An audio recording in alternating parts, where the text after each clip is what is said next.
d'eau. Effectivement, salut à toutes et à tous, c'est Vanny, votre guide à travers les méandres des projets, de la culture et de vos carrières artistiques. Dans nos secteurs, on déteste le mot prospection. On parle plutôt de diffusion ou de booking, ça paraît plus adéquat. On ne vend pas des produits ou des services, mais des œuvres d'art, de l'intellectuel, de l'émotion surtout. Malheureusement, surtout pour les artistes qui n'ont pas les moyens de prendre des agences, au final, le sentiment est globalement toujours le même, c'est-à-dire des centaines d'emails envoyés dans le vide, moins de 5% de réponses et une solitude absolue derrière l'écran. Si ça vous est déjà arrivé, eh bien vous êtes au bon endroit. Bienvenue dans le kit de Survie Mana. Chaque semaine, on décortique un outil ou une notion indispensable pour gagner du temps, éviter la surcharge et enfin vous concentrer sur l'essentiel, votre art.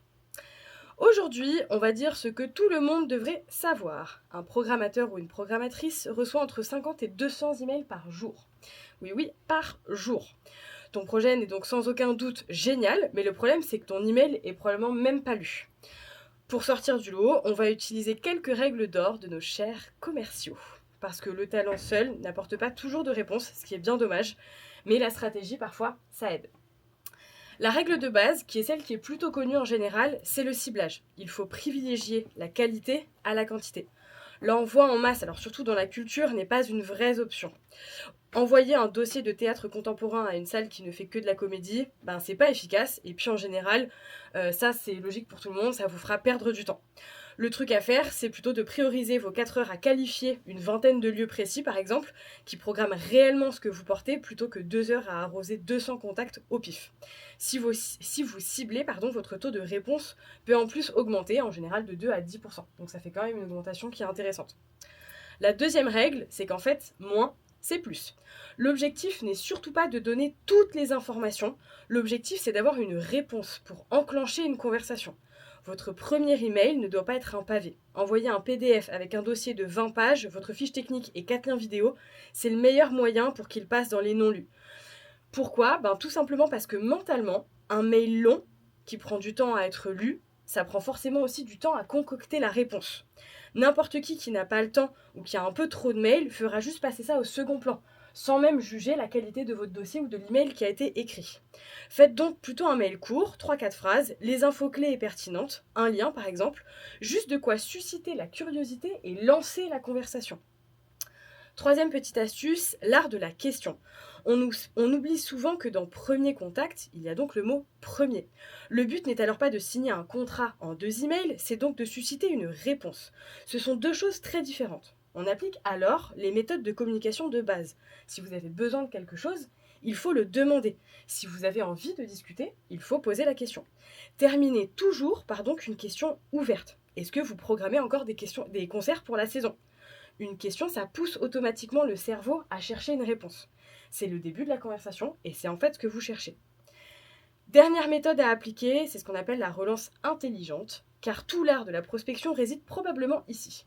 Le principe est simple, si je vous propose de manger dans un restaurant, que vous ne voulez pas, et qu'ensuite je vous propose à nouveau de manger exactement dans le même restaurant, quelle va être votre réaction ? Probablement pas une réponse favorable. Et en prospection, on fait la même chose. Si le premier email n'a pas marché, un deuxième email identique sera tout bonnement supprimé. On change la méthode, donc chaque relance, on essaie d'apporter ce qu'on appelle de la valeur ajoutée.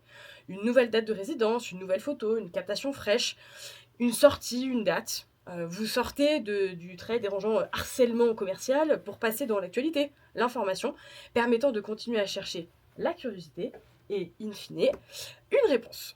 La prospection, c'est pas un terme tâche dans la culture, mais c'est plutôt un pilier de la diffusion. Il faut simplement savoir utiliser les règles et les appliquer à nos secteurs. Alors Cynthia, petite question. Est-ce que déjà tu fais un petit peu de diffusion pour toi ? Et si oui, quel est le pire silence que tu aies pu prendre sur cette saison ? Oula, de la diffusion. Là, c'est très neuf pour moi. Donc, j'ai contacté justement pas mal de radios. Et je suis assez contente parce que finalement, je suis plutôt bien partie dans ce que tu as dit.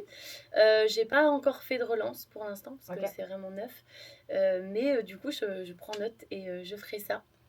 Le pire silence, c'est de vraiment rien avoir en soi. Donc, ça arrive. Mais comme dans mon métier, on fait un casting et pas de nouvelles. Voilà, donc il faut savoir pas perdre espoir et toujours aller de l'avant, quoi. Ouais, c'est clair. Et puis c'est un peu le serpent qui se mord la queue. Tout le monde est trop sollicité de tous les côtés. On reçoit trop d'emails, de notifs et donc on s'en sort pas, mais ne perdez Ouais. pas espoir parce que pour le coup, ça finit par fonctionner. Et J'espère. 2%, c'est mieux que rien. Je suis ici déjà, donc c'est bien. Exactement, c'est que ça marche. Voilà.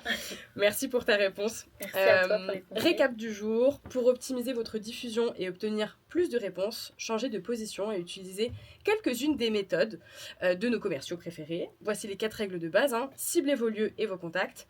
Faites des mails courts, terminez par une question et ne relancez qu'avec de la valeur. Si vous avez besoin d'un coup de pouce ou de plus de conseils, on se retrouve comme d'habitude sur le Instagram Vimana Paris. Et tous les épisodes précédents de la chronique sont à retrouver sur notre chaîne YouTube. Vimana Paris également, absolument. J'en profite pour dire qu'il y a webinaire samedi à 11h30, 11h, sur les sujets comme d'habitude, se structurer, savoir gérer tous ces statuts. On se retrouve la semaine prochaine dans le kit de Survimana. Et n'oubliez pas, si on vous propose 2 fois la même chose, c'est qu'on ne vous a probablement pas écouté, alors ne reproduisez pas les mêmes erreurs avec votre interlocuteur. Merci beaucoup Vanny, toujours pour ces chroniques très sortir des méandres bientôt. Ouais, grave. Pour ces chroniques toujours très utiles et très efficaces. Merci beaucoup pour tout ce que tu apportes aux artistes. Et à nous, hein. Mais oui. Et à nous aussi. Bien sûr. Merci Ludo. Merci Mathis. Non mais c'est vrai, c'est important. Ouais, en vrai c'est important de ouf. C'est pas facile, c'est vrai que... Bien sûr. Donc écoutez, suivez Vimana aussi, voilà. Faut suivre Vimana. En plus c'est une grande actrice. Voilà, une grande danseuse aussi. Une grande danseuse, elle le dit pas, c'est une danseuse aussi. C'est vrai. J'ai vu dans les... Oui, pendant le live. J'ai vu. L'anime. Une retraite anticipée, mais...